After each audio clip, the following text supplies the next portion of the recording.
So in this video, we're going to be going over gerunds and gerundives, two similar looking forms that are incredibly important to, one, know the difference between the two of them, even though they can look identical, and secondly, to know how they are being used. Our verb that we're going to be using as an example of gerunds and gerundives is the verb lego, legere, legi, lectus, meaning to read or to choose, and as you can see, it is a third conjugation. So, let's talk about both of them. Now, gerunds and gerundives are similar in their form due to the fact that they both are going to have the letters nd as a part of their form, and that is how you're going to know that you're dealing with either a gerund, which has nd, and a gerundive. But this is the concept that you have to get absolutely ingrained in your brain. Gerunds are nouns.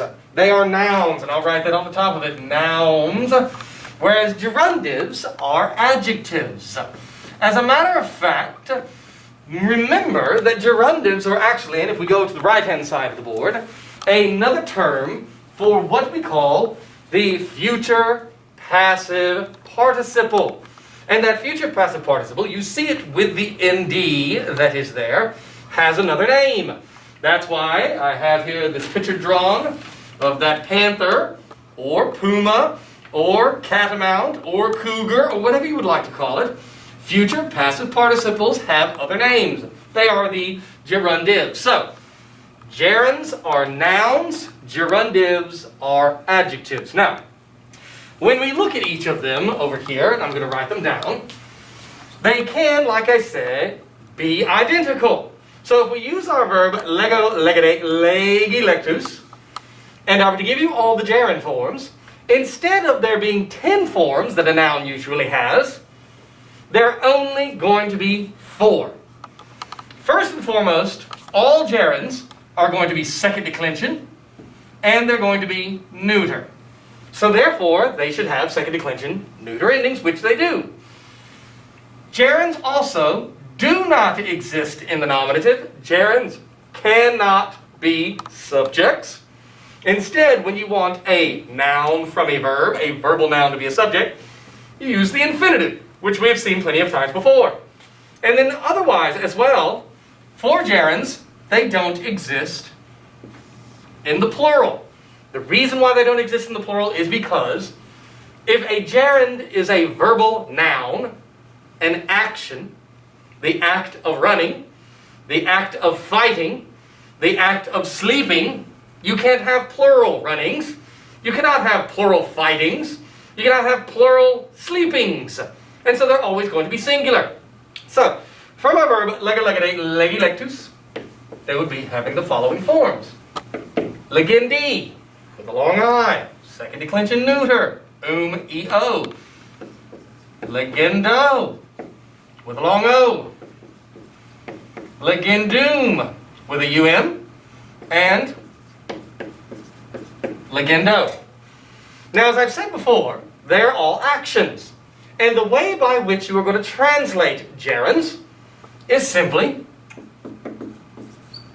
the act of verbing or verbing. So this would be of reading. This would be to or for reading. This would be reading. And this would be how you become smarter. How do you learn things? By reading. By, with, because of, from, in, on, at, reading. Those are the only forms that exist. That's it.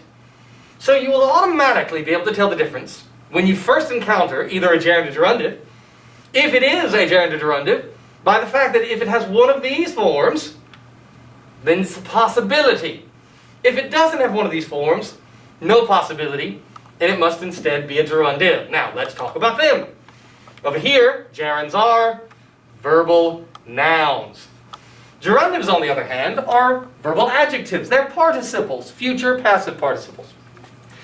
And as participles, they're going to have 30 forms.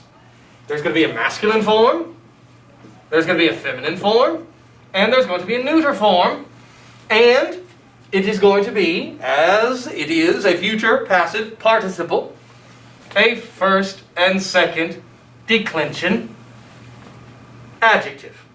So here's the forms that it would have. In the nominative, legendus, legenda, legendum. and then all the way down with all of the endings that we have come to expect. So here it would be legendi, legendai, legendi, legendo, legendai, legendo, legendum, legendam, legendum, and then legendo, legenda, and legendo. So please do note that legendo, legendo, legendo, it can have an identical form. Legendum, legendum, it can have an identical form. Legendo, legendo, and legendi, legendi. But the way you're going to be able to tell whether it is a noun or an adjective is how it is functioning when it is in context. And we're going to see that in just a moment. Your first city, by the way, is London. L-O-N-D-O-N. London. Now, then the gerundive will also have the plural forms. And here it would be legendi, legendorum, legendis, legendos, and then legendis, as one would expect of knowing your endings. Here it would be legendai, legendarum, legendis, legendas, legendis. And for the neuter, second declension, it would be legenda, legendorum, legendis, legenda, and legendis. Exactly as the songs that we have sung so many times. So, first and foremost, if you see it has the nd, it's from a verb. How do you know whether it's a gerund or gerundive? First, check out the forms. Secondly, you are going to then see if it is doing what gerunds and gerundives do. If it is a gerundive, it's an adjective, it's modifying something. It is going to, of course, have the same case, number, and gender. Not necessarily the same ending, but case, number, and gender. And we should already know how to translate gerundives, future passive participles. It's going to be translated about to be verbed. Now, very often, people leave out the about. Or they can leave out the going. Because instead of saying about to be verbed, you say going to be verbed. The food in front of me. Which food are you talking about? The food about to be eaten. The food going to be eaten. But you could also say, instead of the food about to be eaten, you could say the food to be eaten. And so often, in colloquial translations, idiomatic ones, the word about is going to be omitted. Now, let's look at a couple of examples. So here, we're going to start out with a gerund, which is not going to do what a gerundive does. Gerundives modify. Gerundives modify. Gerunds do not. And so if I were to say the following, amorem habeo, I have a love. And then I could add this legendi right here. Legendi. Now I could have a love of many things.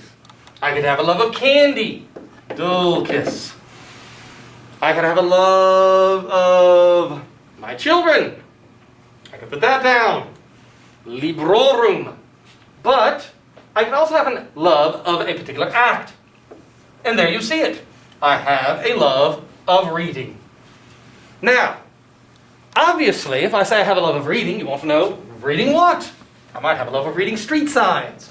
I might have a love of reading my phone. And so, what you can see in this instance is that a gerund, which we know that it is a gerund, it satisfies all of the criteria. One, the form allows it to be a gerund, could be a gerundive, but it's not doing what gerundives do. Gerundives modify. And so, as a gerund, it can have a direct object. Because you want to know a love of reading what? Well, I can add the direct object. Libros. So I have a love of the act reading. Reading what? Reading books. Now, I could also, if I would like, say here, let's go with disco. I learn. Disco does not mean dance, but to learn. Disco, discere. And so you would ask, how? I could then add here. I learn, now it's in the ablative case, as you can see over here, by, with, because of, from, in, on, at reading. Could I say I love by, or I learn by reading? Yes. I learn from reading? Yes. And all those sorts of things that go along with it. But here would be, again, I could add the direct object. And so it is an accusative. That is the direct object of legendi. And it is an accusative. That is the direct object of legendo. Now, Romans would actually prefer not to use gerunds. Instead, Romans would prefer to use gerundives in the following way. And this is the difficulty. And I did not truly understand gerunds and gerundives myself until I was like 21, 22 years old. But that's because this was not explained to me clearly, is the way that I'm trying to for you. Romans, if they were to have their choice in expression, would not say, I have a love of reading books. Instead, they would say the following. Still habeo amorem, but instead they would say, not that I have a love of reading, but I have a love of books. And what they would then do is that instead of having used the gerund, they would use the gerundive, and they would modify it. And legondorum then is modifying liberum. Now, instantaneously, if I were to ask you, the word that I've just underlined in red, is that a gerund or a gerundive, you should be able to tell me like that. And why are you able to instantaneously able to tell me? Because it doesn't have one of those four forms. E, O, and O. So even looking at it from 1,000 miles away, you know that is not a gerund or gerundive. Or I should say it's not a gerund, it is a gerundive. Likewise, here, they would express not that I learn by reading. They would say I learn by books. And then books about to be read. Now, let us be clear. Idiomatically, and by that I mean not literally, but in their meaning, both of those that I've just boxed up essentially mean the exact same thing. They both say of reading books. But literally is what I'm always going for. And so I do not want you to say I have a love of reading books, but rather I have a love of books to be read or about to be read. I learn. Yes, both of these essentially mean by reading books. But the literal is, I learn by books to be read, or by books about to be read. Now, this is the other part to it, and then we're going to go over some examples. Your second world capital, or world city I should say, is Lima. Lima, Peru. L-I-M-A. These gerunds and gerundives are very, very often used to express purpose. So gerunds and gerundives expressing purpose. Now the way that they do this is that they are going to employ or hang around with three prepositions. Now in English, the way that we express purpose is with an infinitive. I come to school to learn. I go to the store to buy whatever. To verb. But in Latin, they would never ever use the infinitive to express purpose. They have a whole variety, 11 different ways actually, and this is one of them. Now, the way that it's going to work with the gerund and gerundive expressing purpose is that one, they will either have causa or gratia that will then have a genitive object. And the reason why I put genitive on this side is that the genitive will precede the causa and the gratia. And we're going to see some examples of these in just a moment. And so, the way that you will translate causa or gratia is the exact same way you're going to translate the other one, which is for the sake of, or for the purpose of. So, I'm going to show you just a moment using our same example. The other way by which that you will show purpose instead of causa or gratia is also the word odd. Now we've seen odd before, meaning to or towards or at. But now if it is odd plus a gerund and gerundive, accusative phrase, because it requires accusative objects, it is no longer just to or towards, but rather for the purpose of. So, let us give a couple of examples.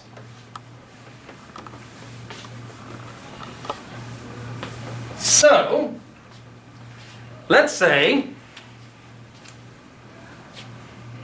ad cubiculum meum, towards my room, to my room.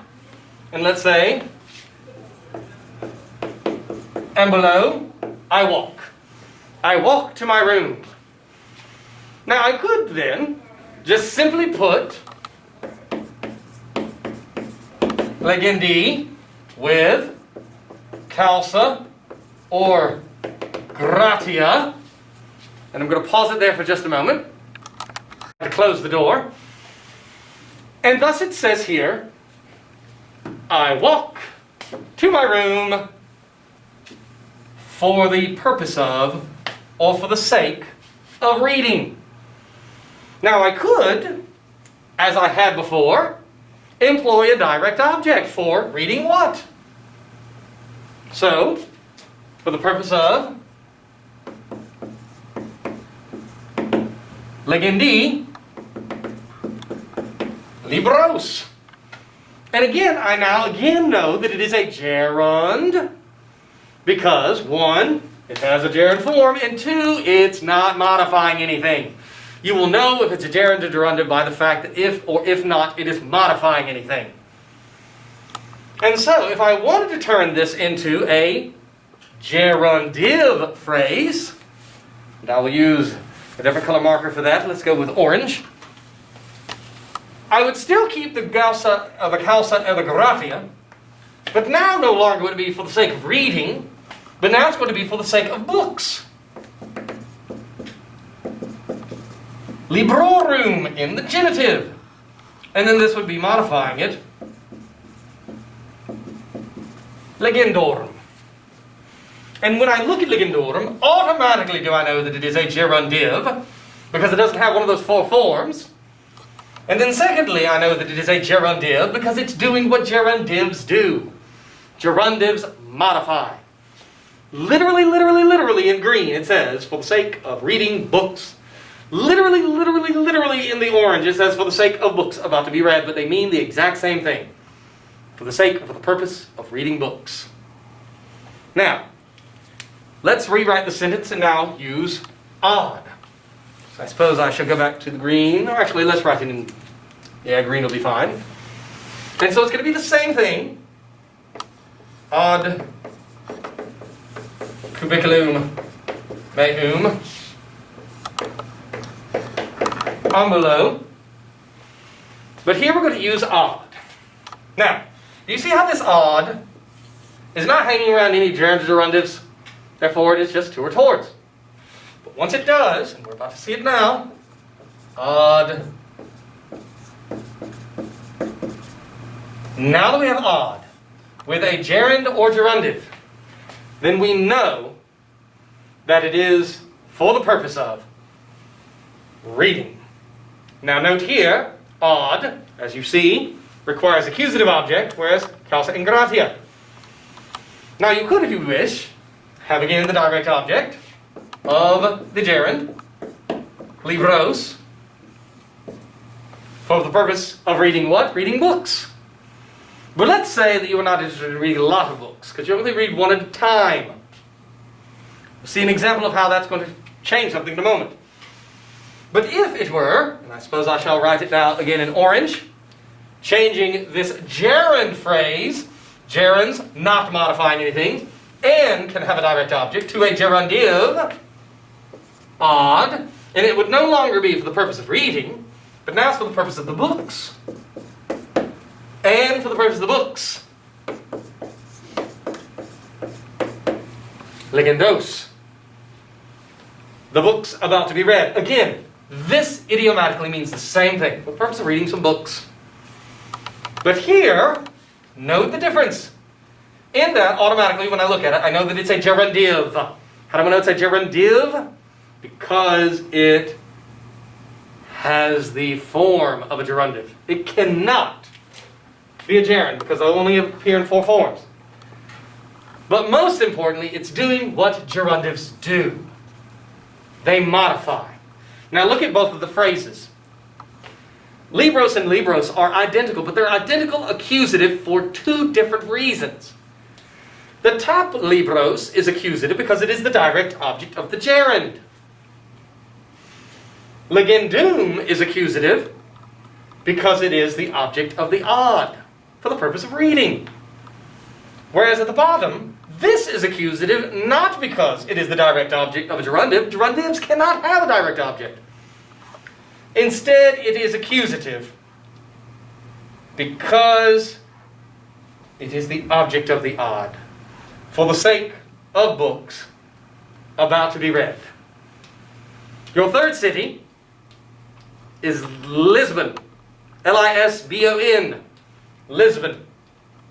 And you're going to need 3 more cities in the next video in which we go over some examples. Because even though I might have explained it, you still do not understand it until you see example after example after example. But just to recap and highlight, you will recognize gerunds and gerundives because of the form. You're going to see nd. Legend, legend, legend, legend. Legend. All of them have that. Nd. Gerunds are nouns, the act of verbing. Gerundives are adjectives, about, to be verbed. And gerunds can only have those forms. They cannot be the subject. You can never say, reading makes you smarter. You can say, it makes you smarter to read. To read. The infinitive, which is also a verbal noun, becomes your subject. But gerunds cannot have a nominative form, and only these 4. And gerundives are adjectives that say, well, they do what gerundives do. Adjectives do. They modify. And so we're going to, in a moment, go over some more forms. So now we're going to see some sentences with specific examples of gerunds and gerundives. There are going to be 3 more world cities that I'm going to be saying, so for a grand total of 6 from watching this video. And again, by watching it and hopefully understanding a little bit more about gerunds and gerundives, knowing those cities, you will give a free 100. So, practice with gerunds and gerundives. Tell whether the word with the nd is a gerund or gerundive, and then translate the sentence. So let's take a look at number 1. Caesar pugnando multam terram Galliae vicit. So pugnando is obviously our gerund or gerundive. First thing we need to do, does it have the form by which it could be a gerund? Because we can eliminate that right off the bat, and lo and behold it does. 2 of the 4 forms actually within O. So this is from the verb originally, pugno pugnare, that means to fight. If you're a boxer, you could be also known as a pugilist. Or if you like to fight, you're a pugnacious. And so, I'm looking, is there anything that pugnando, which would either be dative or ablative, singular, modified? No! And so, it is going to be a gerund. Now you go to your verb, vicit, which comes from venco vencere. Caesar conquered much land, a lot of land of Gaul, pugnando. See, the dative or ablative, I would go ablative most likely. And it is telling in what way? By, with, because of, from, in, on, at, fighting. So here, Caesar conquered a lot of land by fighting. By. Let's move on to the next one. Duces Caesaris. Duces comes from the Latin word nominative and genitive dux. Ducus, which means leader or general. Milites are soldiers in Galliam duxerunt, to lead, duco ducere duxi ductus. Odd gallus up. There it is. The same word. Pugno pugnare, to fight. But how it now has a prefix on it, op. It means to attack or fight. No difference. But when I look at it instantaneously, I know that it is a gerundive. And how do I know that it is a gerundive right off the bat? It does not have one of the 4 forms. And it's doing what gerundives do. Gerundives modify. And it's modifying gallos, and it is hanging around the odd, which, remember, is with that gerund and gerund going to express purpose. So it says that the leaders, the generals of Caesar, or apostrophe S for genitive, Caesars is apostrophe S, generals, led the soldiers into Gaul, in plus accusative, into, odd, plus a gerund gerundive, for the purpose of it. For the purpose of the Gauls about to be fought. Because remember, that is a gerundive. Now this is something that I like to do very much. And I like for my students to do it. In that, I say, okay, this phrase is a gerundive phrase. Make it a gerund phrase. What would it be? Now, as of right now, my gerund, I use a red marker, I suppose, my gerundive, I should say, is accusative because it's modifying gallos, and gallos is accusative because it's the object of odd. But I don't want to say for the purpose of the Gauls about to be fought. I want to say for the purpose of fighting the Gauls. Their first city, by the way, is Hong Kong. H-O-N-G. Next word, K-O-N-G. Hong Kong. Now, it would still have the odd, but now instead of for the purpose of the Gauls, it's going to be for the purpose of fighting. Now remember, odd requires an accusative. So we look over here, what will be the accusative ending of a gerund? Legendum. Or, in this case, opug non doom. And then, for the purpose of fighting Gauls. Now, as a gerund, it can have a direct object. And direct objects are accusative. And so, gallos would remain gallos. But again, the 2 galloses are accusatives for different reasons. The red one is accusative, because it's the direct object of the gerund. The one that's typed in black is accusative, because it's the object of the word odd. But both of those phrases mean essentially the same thing. Now, number 3, Cicero. That's actually the nominative form. It is a 3rd declension variant. So, Cicero said, and then we have what is known as an indirect statement. We don't know those as of yet, so I'm just going to gloss over that. And instead, go directly to my gerundive phrase. So Cicero said in an oration that Catiline was dangerous. But you don't need to know all that. Let's get directly to my gerundive.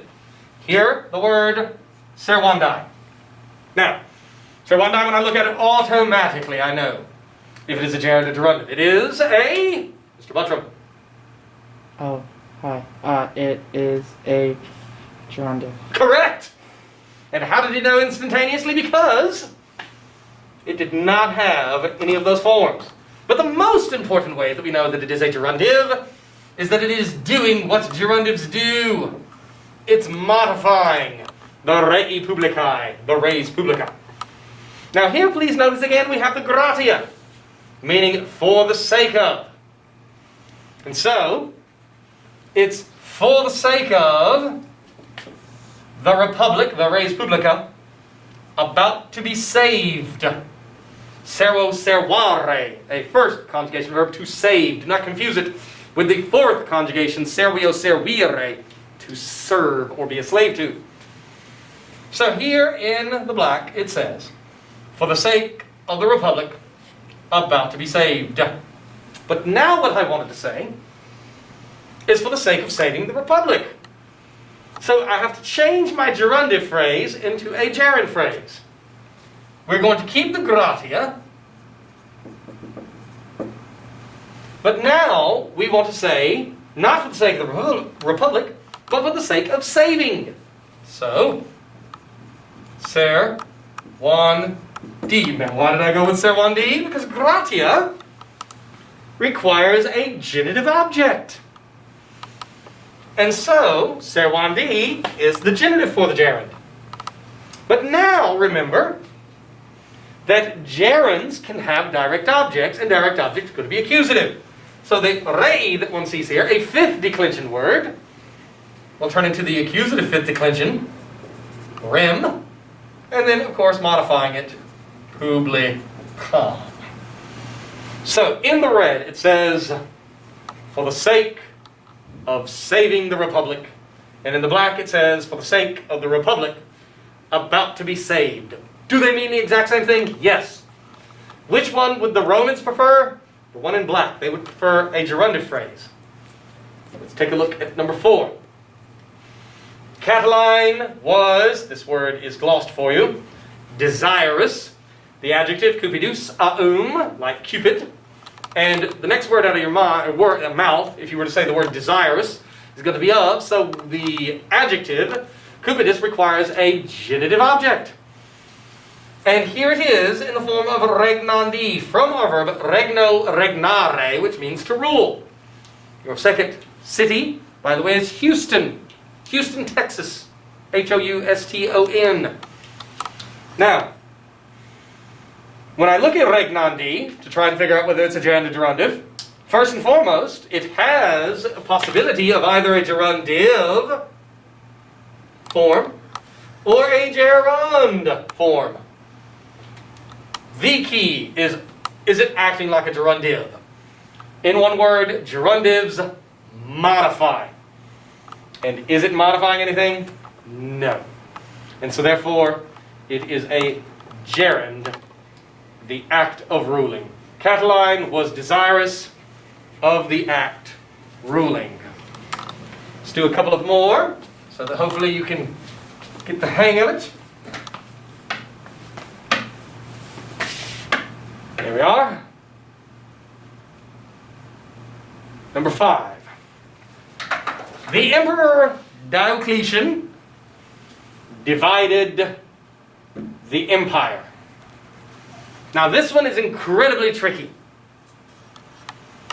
Because when I look at it, ad rem adjuvandum, rem means the government, the state, the nation. It's short for res publica. Adjuvandum comes from adjuo, adjuare, to help. So the Emperor Diocletian divided the empire for the purpose of helping the state. Or for the purpose of the state about to be helped. Now, something that will help you determine whether this is a gerund or a gerundive. Because when you look at adjuvandum, it could be either one. The key is it doing what a gerundive does? Gerundives modify. Now, you probably don't remember, but rem, a fifth declension word, res, rei, in the nominative and the genitive, as a fifth declension word is going to be feminine. So that tells me that adjuvandum, without a feminine ending, cannot modify rem. So since it is not modifying rem, it is a gerund. And so it says in black, for the purpose of helping the government, the state, the res publica. So then what we want to do is to turn it into a gerundive. Keep the odd, but now it's not going to be for the purpose of helping, but for the purpose of the government, rem, about to be helped. Accusative, singular, feminine. Adjuvandum. Just that little slight difference allows it to be the gerundive modifying rather than the gerund taking rem as the direct object. What does it say in red? For the purpose of the government about to be helped. What does it say in black? For the purpose of helping the government. Number 6. Now ignore the fact that this is a verb that is a deponent verb. Deponent verbs are verbs that look passive, translate actively. So you want to say, Was verbed, has been verbed, but because it's deponent, it has active meaning. So it means set out, did set out. Caesar set out from Rome, with because of from in on at. Ad Galliam vicendum. Here again we see it's a gerund and gerundive. It could be either one. It is with the ad, expressing purpose. But could vicendum modify Galliam? The answer is again no. Why? Because that is masculine or neuter, and that is feminine. So it must not modify, it must not be a gerundive, instead it's a gerund. And so, for the purpose of conquering Gaul. You want to change it to a gerundive for the purpose of Gaul? It's still now ad Galliam. It actually should be two L's. But, still Galliam. The black Galliam is the direct object, accusative of vicendum. The red Galliam is the object of ad. And so it is. Caesar set out from Rome for the purpose of Gaul, about to be conquered. Vicendam. Alright. I'm going to do one more, and it's going to be number 9. I don't want to get into some other difficulties. Actually, I'll do 2 more. Numbers 7 and 9, I think. So let's look at number 7. It says, again, this is a deponent verb. It looks passive. You want to say was verbed, was being verb, but you can't because even though it looks passive, it's active in its meaning. So tried, was trying. Cicero was trying to kill Catiline.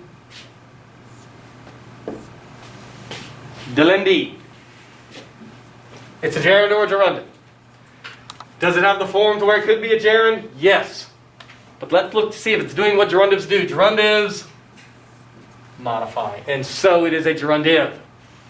And so here with gratia, with genitives, shows purpose.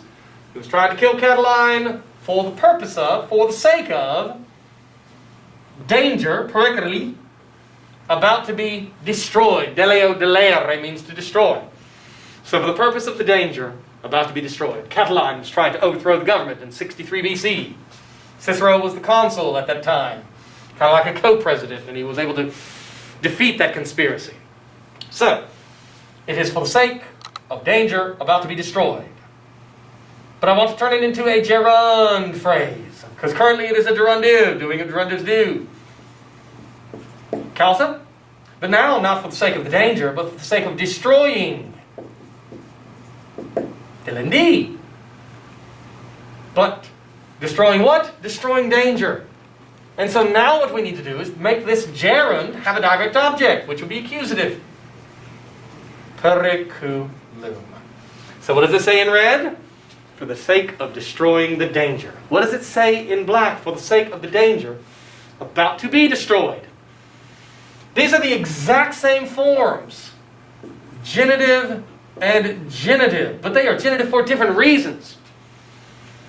The black genitive is genitive because it is modifying periculi, which is genitive, because it is the object of causa, for the sake of the danger about to be destroyed. This is genitive, delendi, because it is the object of the causa, and this is accusative, because it's the direct object of the gerund. So again in the black, for the sake of destroying the danger, or the red I should say, for the sake of destroying the danger, and in the black, for the sake of the danger about to be destroyed. Alright, so, last one, number 9. Omnes Romani. All the Romans have a love of fighting wars. Now, is that a gerund or a gerundive? Is it modifying anything? Nope. Does it have the form of a gerund? Yep. So it's gerund, with an accusative direct object. But they don't want to say that. They don't want to say for the sake or a love of fighting wars. They want to say a love of wars about to be fought. Pugnandorum. So, all Romans have a love of fighting wars, a love of wars about to be fought. They mean exact same thing. But the Greeks have no love. Is that a gerund or gerundive? You can automatically know. You don't have to look at anything.